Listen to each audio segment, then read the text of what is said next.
Hello, good afternoon and welcome to Midday Live here from our news hub at Adesawe in Accra. My name is Parkwisi Asari. Coming up in the next 60 minutes.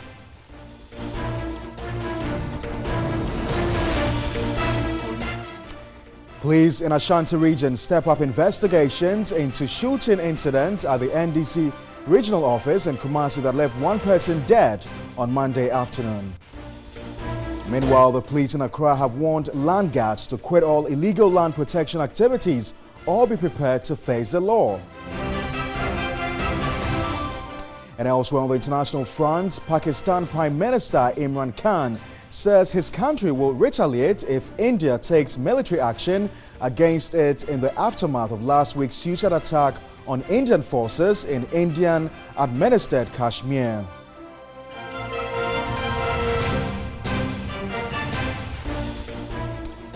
We've got details of these stories plus many more coming up in the next 60 minutes. We're also streaming live on Facebook. Do well to join us with the views, comments and suggestions on any of our top stories this hour. Do well to visit our social media pages on Facebook and on Twitter. Let's begin with the police service. And the police in Accra have warned land guards to desist from all illegal land protection activities or be prepared to face them. The Accra Regional Police Commander, DCOP Patrick Edusei Sapon, also warned chiefs and landowners to stop the double sale of lands. Land guards remain one of the major threats to the country's safety and security.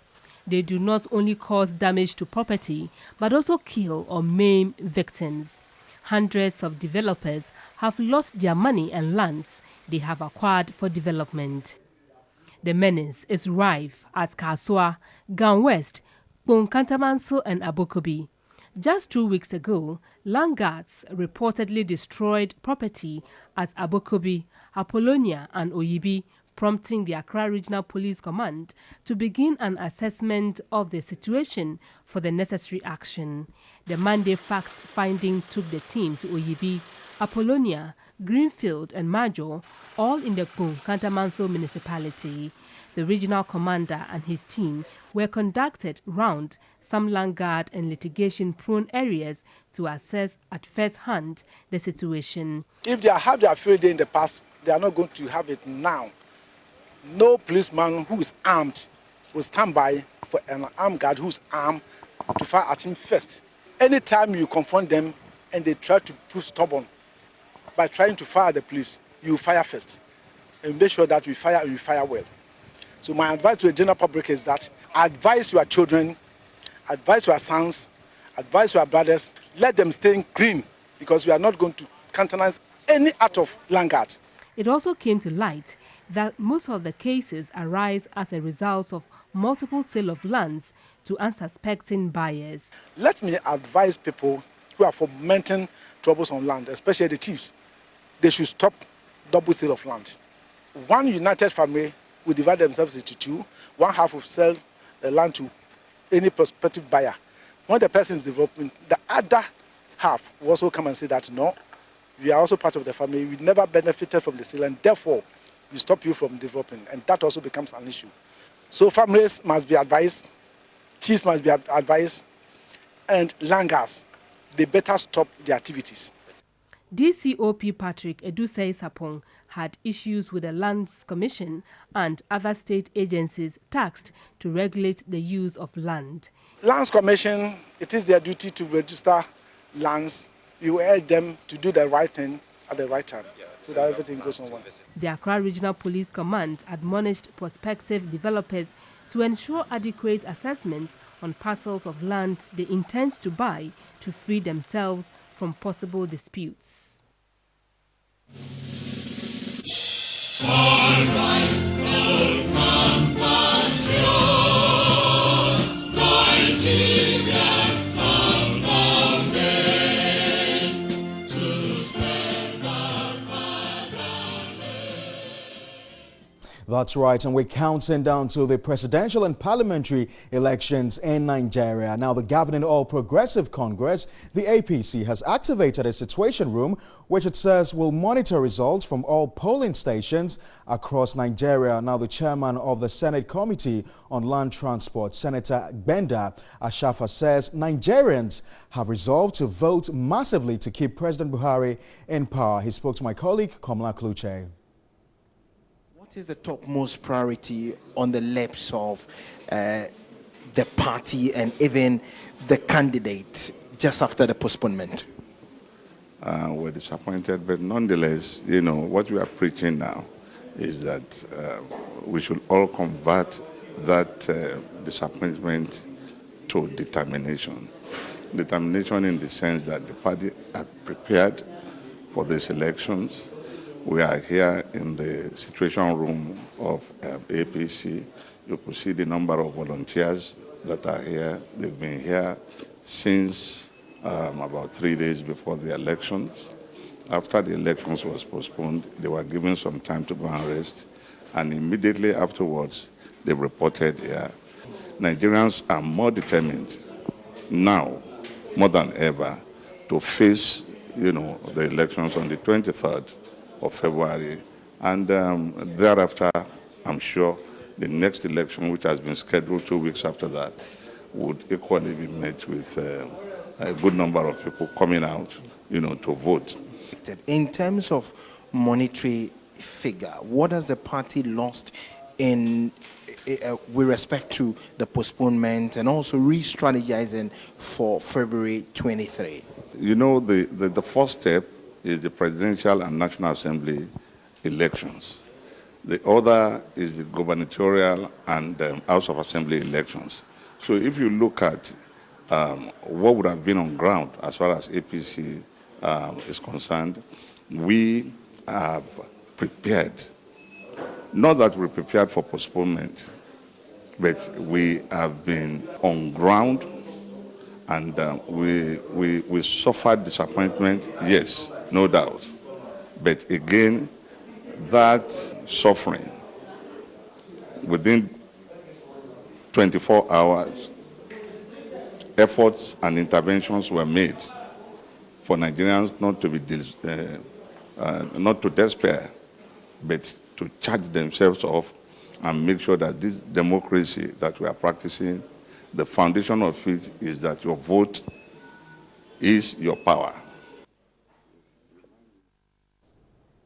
All right, so we're still a while longer in Nigeria, and as you may be aware, presidential and parliamentary elections in the country was postponed by a week. That's 5 hours before the crunch vote was scheduled to take place. Now, some Nigerians in Ghana have expressed their disappointment over the elections now to be held on February 23. This is the 6th election in 20 years since Nigeria returned to democracy after decades of military rule. Buhari from the All Progressives Congress, APC, and Abubakar of the People's Democratic Party, PDP, are considered the main contenders. A record of 84,004,084 people are registered to vote. Some Nigerians were optimistic of a successful election. The probability of PDP winning is 40%, APC 60%. That's incumbency. Because due to the fact APC is ruling already. So Nigeria, an incumbent president, will have this reputation. Every incumbent president wins the election. It will go free and fair because already in Nigeria, we know ourselves. Yeah, we know ourselves. Actually, not only Nigeria, but I think West Africa is the same thing. The person on seat keeps remaining the person on seat till the two tenors run over. In Africa, a ruling party is always the worst party. We prefer the previous party. For the fact that Buhari has caused a lot in Nigeria, as per se, but if you look at it very well, in terms of politics, Atiku in question is not someone we trust. According to INEC, the elections were postponed to Friday, February 23 due to logistical problems. Some Nigerians in Ghana have expressed their disappointment. The INEC has the right constitutionally to cancel or to postpone election. But what majority of Nigerians are saying is that the timing is wrong, and this affected a lot of Nigerians. A lot of people have planned the next. The police have said there will not be any movement on the election day. A lot of people have traveled to go and vote and gotten to their place.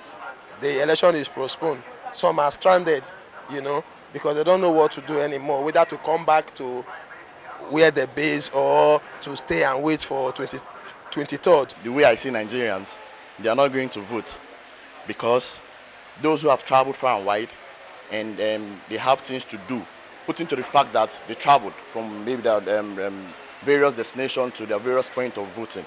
They may not want to go back to their various points of voting to vote. In 2015, the Electoral Commission also delayed elections following security threats by Boko Haram.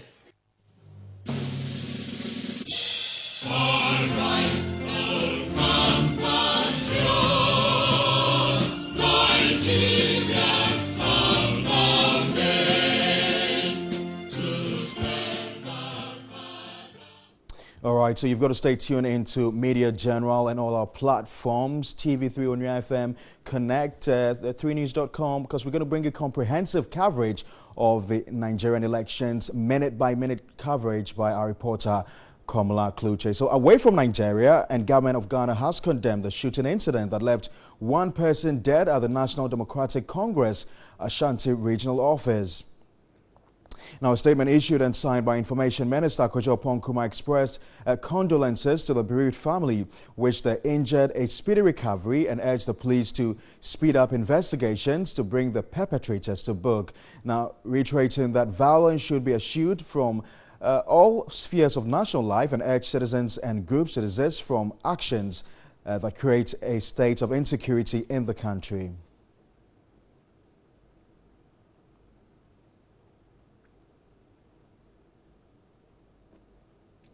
And staying a while longer on happenings in Kumasi, and relatives of the NDC task force member Abdul Wasiu, who was shot dead during an NDC meeting in Kumasi yesterday, are demanding justice. The family of the deceased wants the police service to act swiftly in arresting the perpetrators. A report by my colleague Benjamin Edu. Grief has gripped the family home of the deceased Abdul Wasiu at Sawaba in Kumasi. Some relatives who spoke to TV3 say the late Wasiu was with them until 11 a.m. when he received a call to be at the regional office of the NDC. Few minutes later, he was shot dead by some men riding on motorbikes. Family members devastated by the murder are demanding justice. Mother of the deceased, Hajia Afuse, wants the state to act swiftly to bring the perpetrators to book. Na enkromfo no mbedi sasamu no womu enya omunye hwehwemu ne enyi womu mayen ha because enkromfo no ayebo womu din no nyina no ba ku bie no ayennimu no na ennese ye hwehwe womu wa ha yenya yen enti ye sra police penny womu modin na ye munisa akunkun edoso enya. Now let's go to the camp of the ruling party, that's the New Patriotic Party. And the party has extended the mandate of current national executives in the regions which have been affected by the recent regional reorganization comprising the northern, the Bono half of the western and the Volta regions. Now, a statement issued and signed by the party's General Secretary, John Boydu, indicated that the current regional executives of the affected regions should exercise jurisdiction in the newly created regions consisting of Northeast, Savannah, Bono East, Ahafo, Western North and Oti regions as applicable, adding that the party will soon come out with guidelines and modalities on how substantive executives will be selected or elected to occupy the such regional executive committee positions. Well, members of the coalition of NPP youth in Tamale at a news conference demanded the resignation or the removal of the party's regional chairman, arguing that the chairman and some executive members are from the newly created regions and ought to leave their positions for fresh elections to fill them. Well, according to the group, the continuous stay of the chairman contravened the standing orders of the party. adding that holding himself as regional chairman will only cause a sharp division which will trickle down to the 2020 presidential and parliamentary elections.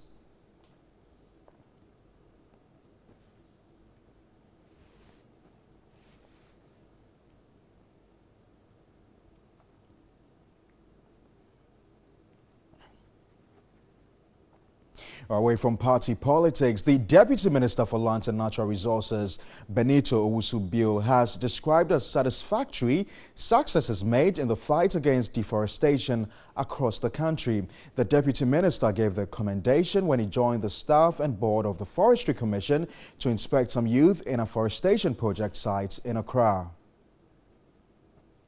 The reforestation agenda of the Forestry Commission is targeted to plant some 26 million seedlings on about 24,000 hectares of land across the country. The Youth in Afforestation program over the past 8 months have planted about 10 million seedlings on some 8,000 hectares nationwide. The Deputy Minister for Lands and Forestry, Benito Owusu-Bio, expressed satisfaction over the successes chalked so far. We are all witness to the current harsh climate conditions that we are experiencing. If we had started this years back, I think we would have been able to reverse it entirely. So this is a good beginning. And we only need to continue and encourage the Forestry Commission for the good work that they are doing. I am very pleased to see this year. Areas visited include Tomefa near the Weja Dam, Joma and Agozome in the Ablekuma North District, Pantai in the Abokobi Municipality and the Achimota Forest. Benito Owusu-Bio assured of government's continuous support for the program to ensure its sustenance. In 10 years' time, we will not see only shrubs in Achimota Forest because currently it's just a shrubland. Where are the trees? There are no trees here. But in Accra, we say Achimota Forest. If you go to the Ashanti and Western, and then you go and say this is the forest, they'll laugh at you. So, Sir John and the Forestry Commission is doing a good work, and we should encourage them. Chief Executive Officer for the Forestry Commission, Kojo Owusu-Efriye, hinted of plans to extend the project beyond the 2-year contract period. So we said it was a 3-year program, but because of the good job that you've done and other colleagues of yours, we would ensure that the job do not end in 2020 April, but we can even continue beyond that, and even beyond the elections of the 2020 December. All right, so you're still watching Midday Live here on TV3. We're streaming live on Facebook. If you're interested in any of our top stories this hour, feel free to share your views with us on Facebook and on Twitter. Now let's go to the Information Ministry now, where there's a Meet the Press series. The Transport Minister has been addressing the press, raising a number of issues. My colleague Selam Amenya has been covering the story and joins us live on the phone line. Selam, what more can you tell us? Well, Pakasi, thank you very much. But then one key issue that came up was the fact that the report into the probe or allegations, probe into the allegations against the maritime boss is yet to be received by the Transport Minister.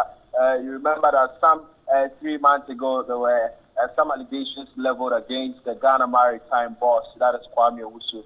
And he also disclosed or confirmed that Mr. Kwame Owusu has retired, and he has actually sent his retirement letter to the president and graciously thank him, that is his word, for the good work that he has done. And he told us that once the report is ready, he would be making sure that it is put in the public domain.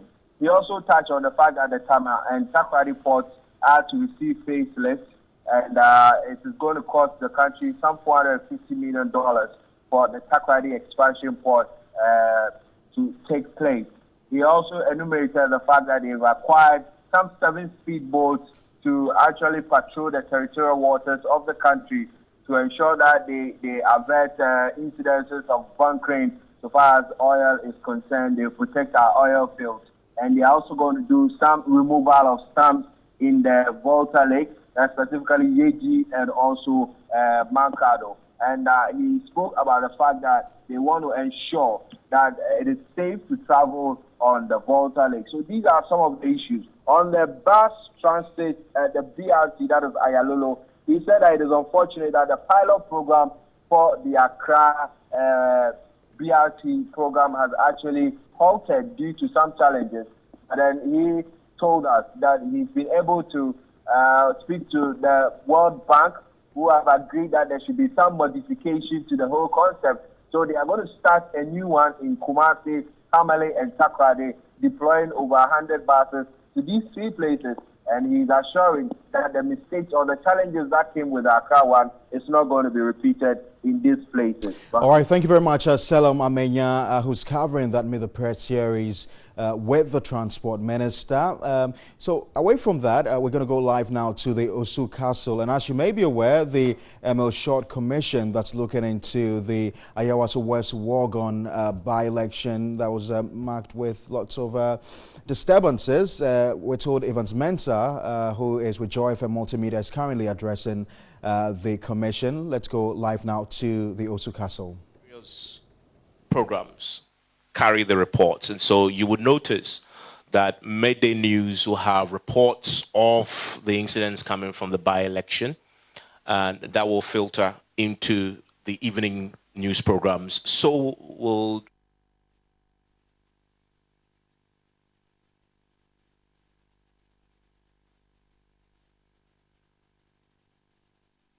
All right, so we're getting some difficulties from the Osu Castle, where Evans Mensah of Multimedia is currently addressing the commission that's been set up to look into the violence that characterized the Ayawaso West Wogon by-elections. We'll go back when our feed is ready. But on our MTN video report today, our citizen journalist, Commander One, highlights on the importance of education at Akachi North in the Volta region.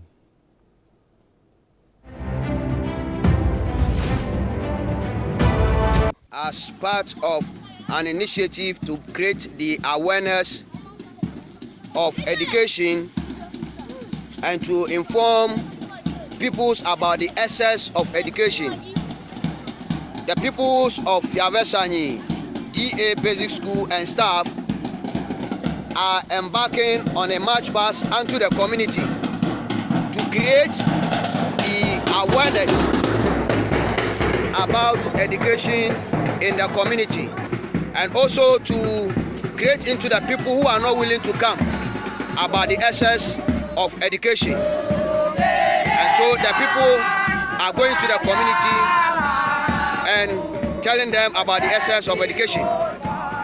Reporting from Fiavesani DA Basic School, Akachi North, I am your reporter, Commander One.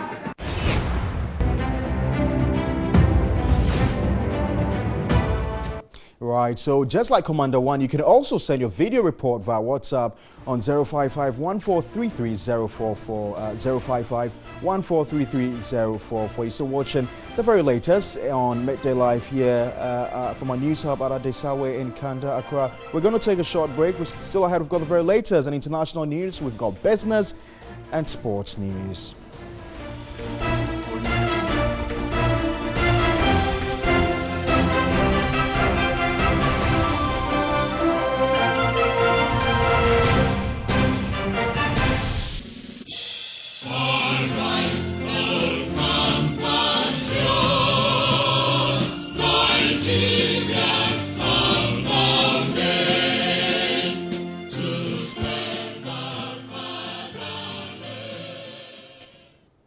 All right, so we're still on the road to Aso Rock. This is our continued coverage of the impending Nigerian elections. Our reporter, Komala Kloche, is in Nigeria at the moment. We're told the opposition PDP is currently addressing a press conference, and the chairman of the party, the chairman of the PDP, is addressing the press conference. Let's take you live to Nigeria right now. In conjunction with the Independent National Electoral Commission. Okay, so we're experiencing some challenges with the feed from Nigeria. We'll take a short break and we'll be back with the very latest in business news. Now, the country's inability to fully utilize the indigenous natural gas from the Sankofa field has resulted in a monthly forfeiture of what the government says is some $28 million to ENI. This bottleneck, however, will be significantly resolved when Car Power Ship relocates its 470 megawatts power ship to Takoradi within the second quarter of the year. Currently stationed at the Tema Fishing Harbour, the 470 megawatt Karadeniz power ship Osman Khan can take up to 50% of the natural gas that ENI Ghana is contracted to produce. The take-or-pay gas sale agreement the country has entered into with ENI and the other partners in Sankofa project means that the country, being the off-taker, has to pay for some 140 million standard cubic feet per day of gas, not only when it utilizes it, but also when it's unable to through no fault of the supplier. It's also been said that relocating the power ship to Takoradi would also save the country from paying millions of dollars as a result of the high transportation cost of WAPCO to convey natural gas from the western region to the Tema Power Enclave.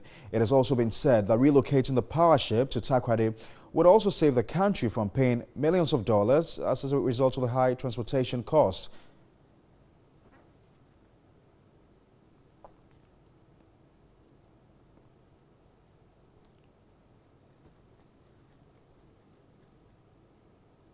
Now, the Ghana National Gas Company has dismissed reports that the current intermittent outages is as a result of gas supply cuts to the VRA.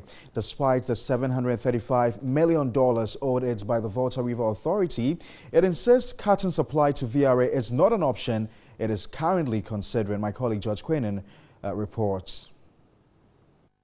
Since Ghana National Gas Company's operations in 2015, LPG from Etuabo has on average accounted for 32% of national domestic consumption. The year-on-year analysis shows that the company supplied 40% of domestic LPG demand in 2017, the highest since the commissioning and commercial operations, thereby reducing LPG import bill by $47 million. VRA is the major customer, taking 90% of Ghana National Gas Company's production. But its astounding debt in excess of $735 million is having a toll on Ghana Gas operations. If we were to collect a good chunk of what VRA owes us, we will have to pay the money back, a good chunk of it, to the Ministry of Finance, who is currently servicing the CDB facility that built our infrastructure for us. That doesn't say that we should stop pursuing VRA. We are, as the head of finance said, we have had a series of incursions with them. We've now engaged the board, our board that is, to engage their board, and I think that is coming up pretty soon. The coming on board of ENI has increased supply, but there's still a shortfall to meet the demand. Our capacity now is 150. If between Jubilee and 10 they exceed that, then we have to think about probably installing another processing plant. But we have to get firm commitment from them of constant and sustainable supply. Management is also working assiduously to position the company as a prominent LNG supplier within the energy space in Ghana and West Africa. That's all for business. Now, away from business, the Ghana Institute of Journalism intends to collaborate with the media to develop a new curricula with a view to improving standards. The rector of the institute, Professor Kwamina Edu, made this known when he called on management of Media General at Adesawe in Accra. The visit was to inform management of Media General, the institute's 60th anniversary to be marked later in the year. Professor Kwamina Edu admitted the school needs to undergo some reforms to maintain its relevance after 60 years of existence and underscored the need for collaboration with the media. Population Council also, we talked about the course that will actually give students the tools they need to report on population. In the same way, business, we've spoken to petroleum. It is increasingly, that is what is needed. The kind of general news that we used to do in the past doesn't cut it anymore. For her part, Group CEO of Media General, Beatrice Ajiman Abe, stressed the need for specialization among students in various areas and the undertaking of refresher courses. Now, almost everybody is a journalist, especially with social media. And so we need to distinguish ourselves. And it's the training that will make that happen. So the refresher courses, you should partner media houses to run training for the media institutions. Here at Media General, as much as possible, I speak against mushroom schools. So we don't entertain students from unaccredited institutions to do internship here. Head of the research unit at GIJ, Lauren Shea Japon, gave a hint on the institution of an endowment fund for intended projects. As part of the 60th anniversary, which is the most important thing that we want to talk to Media General about, is the launch of our endowment fund. We've recognized that with the evolution that is happening with the media, we need to equip the communicators that come out from our institution with certain things which we don't think government alone can do. So we are talking to corporates Ghana, we are talking to individuals, to our alumni, to come and help us to actually build the institution and produce people who are ready to take on the challenge of contributing to national development. On quality of graduates required in the job market, General Manager of News at Media General, Abraham Asari, expressed concern over the quality of graduates on the job market. Indeed, you've spoken about the need to specialize, but I think you also have to look at, again, the mass production of students. GIJ has been over the years more or less like a production house for human resource and for the media. If you're looking for journalists, you want to go to GIJ, but we expect GIJ to be at a certain level. But sometimes some of the students come in, they're not at that level. So quality has to be looked at again. The school was established on October 1959 by Ghana's first president, Dr. Kwame Nkrumah. All right, you're still watching Midday Live here on TV3. We're also streaming live on Facebook. We'll take you back to Nigeria now, where the opposition PDP is addressing the media. The chairman of the party is currently addressing the media. Let's go live. The leaders of APC that were there, those who are exposed and sound, and lawyers that are there, they know that you have gone against the laws of the land. But they were clapping hands for selfish reasons. What was the reason? That the army now would take over the process of our election in Nigeria. It has never happened before. Now we are faced, and I want the leaders to note that we are faced to contest election with the military, and the world to know that we are faced to contest this election with the military. It has never happened before. For a sitting president to give order to the military against the laws of the land, I think something is wrong, and Mr. President needs prayers. Because you can't be going against the oath, your oath of office. It is impossible. It is not normal for a president to go against the oath of office. So we believe that our people should know this and be very strong that we are marching ahead. Last Thursday, 48 hours to the rescheduled election, it was reported that the Director General of the Buhari campaign organization, just like every other leader, some of them in Kaduna, in Kano, and the Minister of Transport, Rotimi Amechi, entered Okrika, a town in Rivers State, Okrika local government in Rivers State, with soldiers.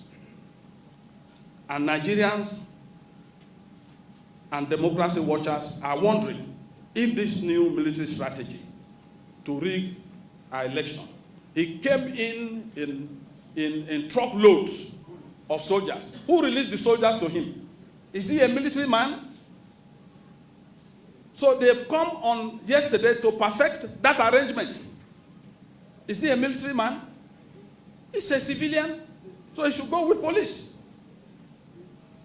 But he came with truckload. People saw him, they have a snapshot, and we have the evidence to prove this.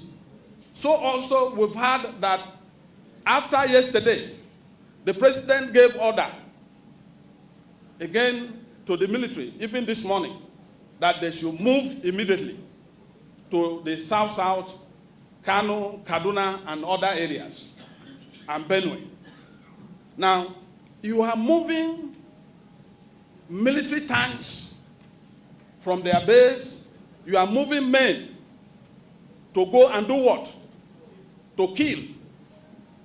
To kill the innocent Nigerians, the ordinary Nigerians who will vote for you. You have targeted them to kill.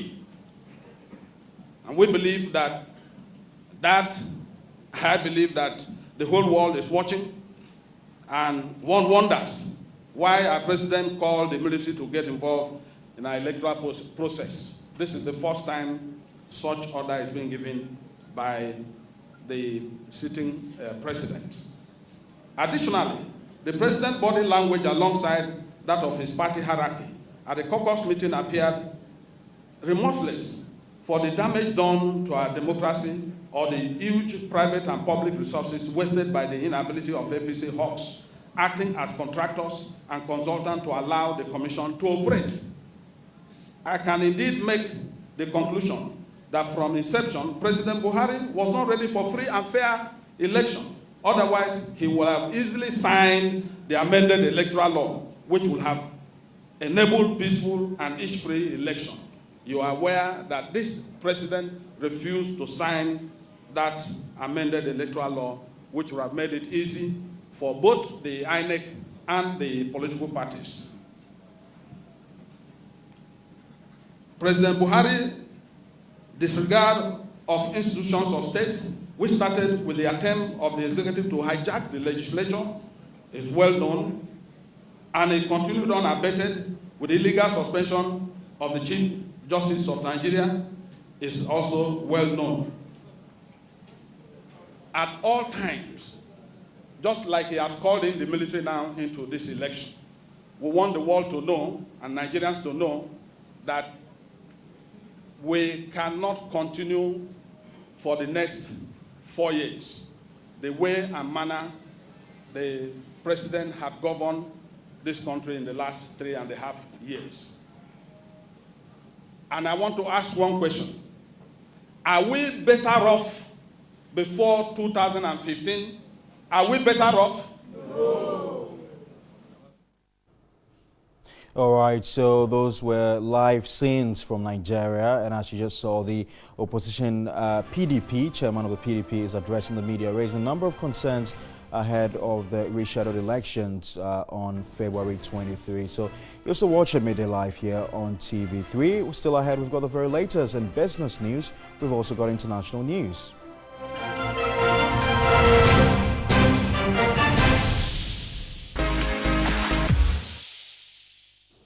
All right, so are you a natural actor?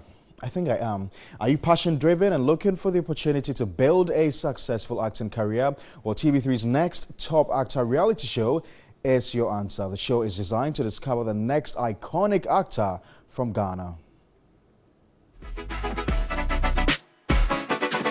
In terms of production or in terms of filmmaking, the human resource are the actors. Who's to say who the next big actor is going to be in a year or 2 or 3 years from now? Nobody knows. Ours is to look for these human resources as the future cast for the productions that we do here at Media Journal and even elsewhere. And that's what inspires this particular concept.